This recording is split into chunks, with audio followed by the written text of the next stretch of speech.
Hi, my name is Teresa. I'm a student at Grand Canyon University, and I want to talk to you today about teacher dispositions. So there's three dispositions that make me a great teacher. One is that I love to learn, and I'm dedicated. I'm very passionate about what I do, and I'm especially interested in learning how to help students read, especially those struggling readers.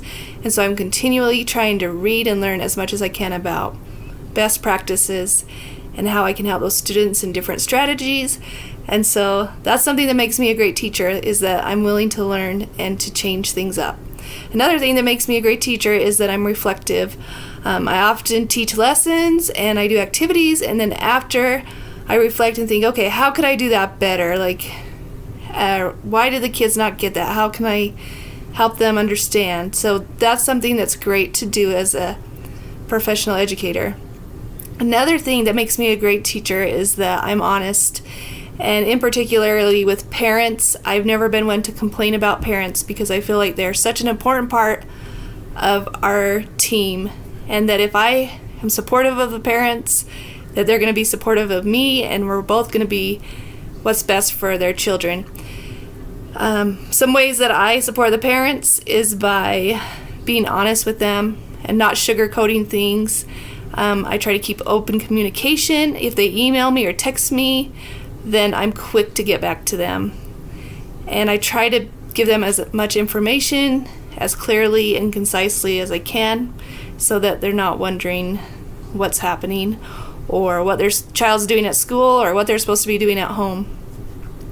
So some things I feel like I could work on with my professional dispositions are that I feel like I'm not really great working in a team because I'm so independent. I'm so used to getting things done myself and being passionate about things. So sometimes it's hard for me to stop and listen to other people and see where they're coming from. But I am going to work on this. And one of the ways I can work on this is by recognizing the strengths in my team members. And I know I have certain strengths, but together with all our strengths, we can be amazing. And so my team member right now, she is really good at spreadsheets and I am not. So that has been huge for doing our assessments with the kids and recording data. And it's super helpful because she'll share with me what she has so I can record on her sheets.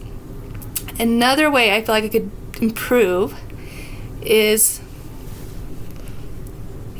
by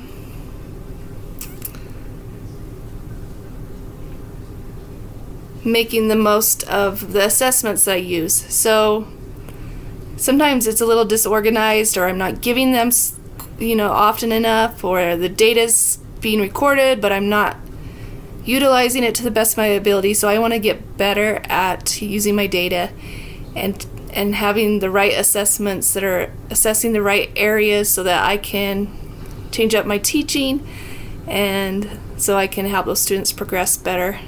I think there'll be some classes in an upcoming class that will help me to learn more about assessments and helping them to be more useful in my teaching. So I feel like a professional educator is passionate about what they do. They care for those that they teach. They advocate for their students. They continue to learn, reflect on practices, and grow because they want to be effective teachers. And they want to use the best practices, and they want to show respect for others. So that includes other staff members, peers, students, parents, administrators. So always be cognizant of other people and how you're being portrayed and how you're helping your students by what you do and say. So I want to thank you for your time, and I'm going to say goodbye. So goodbye.